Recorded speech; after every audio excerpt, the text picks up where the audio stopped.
कोई है?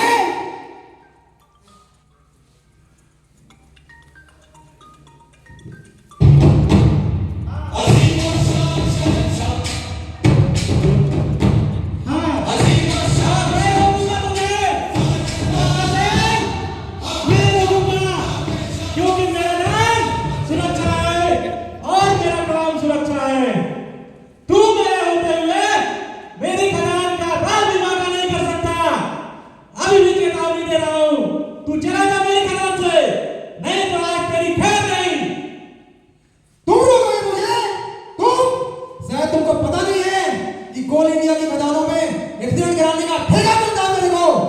और शायद तुमको ये भी नहीं पता कि कोल इंडिया में मैंने 2023 में 27 फैटल एक्सीडेंट और सैकड़ों सीरियस एक्सीडेंट कराए हैं और तुम रोकोगे मुझे। और शायद तुमको ये भी नहीं पता कि मेरे पास आग है, पानी है और बिजली है और तुम्हारे पास क्या है? खतरा सिंह, तुम अपने आप को दुर्घटना का ठेकेदार कहते हो तो सुन लो एक बात, सुरक्षा को नजरअंदाज करने वाले बड़े बड़े ठेकेदार ब्लैकलिस्टेड हुए हैं। तू कहता है ना कि तेरे पास आग है, बिजली है, पानी है, तो उससे लड़ने के लिए हमारे पास एसएसपी है, एसओपी है, सेफ्टी डॉग है और टेक 5 एक्शन है। ये एसएसपी, एसओपी और टेक 5 क्या होता है? क्या खतरा सिंह, तुम इतना भी नहीं जानते? एसएमपी का मतलब सेफ्टी मैनेजमेंट प्लान, जिसका जिक्र गवर्नमेंट रेगुलेशन 2017 के रेगुलेशन नंबर 104 में किया गया है, जिसमें बताया गया है कि खदान में होने वाले दुर्घटनाओं की पहचान कैसे करें और उनसे उत्पन्न हो रही जोखिमों को कम कैसे करें। और एसओपी का मतलब सुरक्षित कार्य पद्धति, जो हर खदान के मैनेजर साहब बनाते हैं और उसी पद्धति के तहत हम सभी कामगार काम करते हैं। और टेक 5 का मतलब कि कोई भी काम शुरू करने से पहले उस काम को जगह पे जाके रुको और देखो। और दूसरा कि खतरे की पहचान करो और तीसरा कि खतरों का मूल्यांकन करो। चौथा कि खतरे को हटाने की कोशिश करो और अंत में अगर खतरा नहीं हट पाता तो सुरक्षित होकर काम को आगे बढ़ाओ। और तू कहता है मेरे खदान में दुर्घटना करेगा? बाकी सब तो ठीक है, लेकिन इन सब से तुम मुझे खदान में आने से कैसे रोकोगे?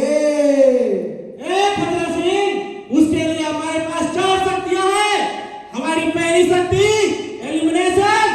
एलिमिनेशन का मतलब कि किसी भी खतरे को उसके जड़ से खत्म कर दो। और यदि हम अपनी पहली शक्ति से जड़ से खत्म नहीं कर पाते किसी खतरे को, तो हम दूसरी शक्ति कंट्रोल का इस्तेमाल करते हैं, जिसका मतलब कि खतरे के स्रोतों को कम करने की कोशिश करो। और यदि हमारा खतरों के स्रोत भी कम नहीं हुआ तो हम खतरों को मिनिमाइज करते हैं। इसमें अपने कर्मचारी भाइयों को अच्छी ट्रेनिंग और अपने खदान में अच्छे नियम कानून बना करके सभी खतरों को मिनिमाइज करते हैं। और यदि इनसे भी कुछ खतरा बच जाता है तो लास्ट में हम अपने ब्रह्मास्त्र का इस्तेमाल करते हैं, जो कि पीपी है। और हमारे सभी कामगार भाइयों जान लो कि पीपी के अंदर जूता आता है, टोपी आता है, फ्लोरोसेंट जैकेट आता है, चश्मा आता है और भी कई सारे सुरक्षा उपकरण आते हैं। बाकी सब तो ठीक है, लेकिन टिप्परों के कॉलिजन से कैसे बचाओगे? खतरा सिंह, मुझे तो पहले ही पता था कि तेरी नजर हमारे टिप्परों पर भी होगी। तो सुन ले, इसके लिए हमारे खदान के प्रबंधन साहब ने एक ऐसा ट्रैफिक रूल बनाया है जिसके तहत टिप्परों का कोलिजन संभव ही नहीं है। और हमारे खदान में इस ट्रैफिक रूल के तहत टिप्परों की गति हॉल रोड में 20 किलोमीटर प्रति घंटा और डंप यार्ड में 10 किलोमीटर प्रति घंटा रखी गई है। और हॉल रोड का ग्रेडियंट 1:16 और उसकी चौड़ाई इतनी रखी गई है कि तू उसमें दो हवाई जहाज में लेकर टेकअप करवाएगा ना तो भी कोलिजन संभव नहीं है।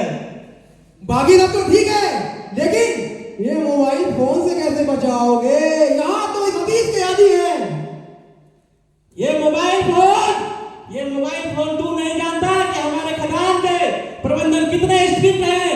यहाँ पर कैंप में बॉडी चेकर के द्वारा हर दिन काम शुरू होने से, हाजिरी लगने से पहले ही सारे लोगों की पॉकेट चेक की जाती है और यह चेक किया जाता है कि कोई अनाधिकृत चीज तो लेके नहीं जा रहा है, जैसे मोबाइल, हेडफोन, खर्रा, बीड़ी, तंबाकू, गुटखा।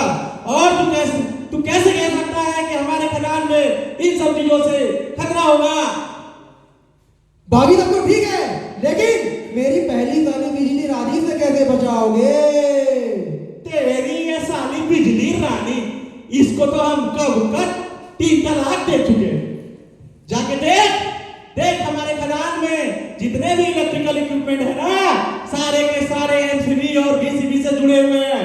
और हमारे कामगार भाई जो भी बिजली का काम करते हैं वो हाथ में दस्ताना लगा लेते हैं और बिजली को छूने से पहले हाथ में दस्ताना लगाते हैं, ताकि वो तेरी बिजली साली के चपेट में ना आ जाए। खदान के अंदर तुम तो बचा ले जाओगे, लेकिन खदान के बाहर रोड एक्सीडेंट में कैसे बचाओगे? शायद तुझे पता नहीं है खतरा सिंह, मेरे खदान के कामगार जो दिख रहे हैं वो कितने जागरूक हैं। जो भी कामगार भाई दुपहिया वाहन से आते हैं ना, वो सिर में हेलमेट, और जो भी 4 पहिया से आते हैं वो सीट बेल्ट लगा के आते हैं। तो उनका क्या कर लेगा? यहाँ तो सुरक्षा के प्रति सभी जागरूक हैं। अब लगता है मुझे इनके शौक को ही खराब करना पड़ेगा। फिर मैं देखता हूँ इन लोग कैसे सुरक्षित कार्य कर पाते हैं। नहीं खतरा सिंह, तू स्वास्थ्य के प्रति ध्यान भी मत दे, क्योंकि यहाँ कोई छोटी मोटी कंपनी नहीं, यहाँ एसडी कंपनी जैसी लिमिटेड कंपनी काम कर रही है, जो अपने कामगारों को फर्स्ट शिफ्ट में आधे घंटे का ब्रेक और उसके साथ हाइजीनिक नाश्ता देती है, और सेकेंड शिफ्ट और नाइट शिफ्ट में भी आधे घंटे का ब्रेक और उसके साथ चाय देती है। इतना ही नहीं, हमारे एरिया हॉस्पिटल में भी उच्च गुणवत्ता के डॉक्टर्स बैठे हैं, जिनसे हमारे खदान के मैनेजर साहब संपर्क साध करके पीएमई का जो टारगेट है उसे हर साल पूरा करते हैं। तो तू कैसे कह सकता है कि हमारे कर्मचारियों का स्वास्थ्य में तू प्रभाव करेगा? बहुत हो गई तेरी लंबी जोड़ी बातें। मेरी दूसरी साली रात्रि खर्रा, इससे कैसे बचाओगे? और यहाँ तो सभी इसके दीवाने हैं, और सबको पता है कि इसको खाने से कैंसर रोग होता है, और कैंसर से देश में 27% लोगों की मौतें होती हैं। फिर भी ये सब इसके दीवाने हैं। तेरी ये साली खर्रा रानी, इसको तो हम कब का 3 तलाक देंगे। तू कहता है कि तू खर्रा से स्वास्थ्य खराब करेगा, तो देख मेरे मासूम भाइयों का चेहरा देख। तुझे देख के लगता है कि ये लोग खर्रा खाते होंगे और राजनी खाते होंगे?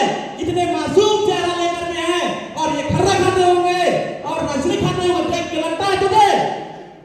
यहाँ तो सुरक्षा और स्वास्थ्य के प्रति सभी जागरूक हैं। अब लगता है मुझे इनके पर्यावरण को नुकसान पहुंचाना होगा। फिर मैं देखता हूँ ये कैसे सुरक्षित कार्य कर पाते हैं। मैं इनके पर्यावरण को हर कर दूंगा। मेरे मन को भाया, मैं पर्यावरण को प्रदूषित करने आया।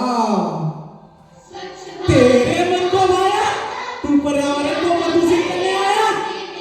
खतरा सिंह, तू नहीं जानता कि मेरे खदान में जो कामगार और अंदर है वो पर्यावरण के प्रति कितना जागरूक है।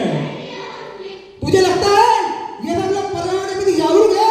तो ये देख मेरी तीसरी साली पॉलीथीन, आज के दौर पर ये सभी की जरूरत बन गई है, और ये जिस जगह पर गिर जाए वहां की जमीन बंजर हो जाती है, और जो पशु इसको खा ले वो काल के गाल में दबा जाता है। अब तू कहता है ये सब पर्यावरण के प्रति जागरूक है? नहीं खतरा सिंह, शायद तू भूल गया एक बात कि ये बीते जमाने की बात थी जब प्लास्टिक लोगों की जरूरत हुआ करती थी, और ये अब नया जमाना आ गया है जहां प्लास्टिक की हर चीज को उसके सब्स्टिट्यूट से रिप्लेस करने के प्रयत्न जारी है। आज देख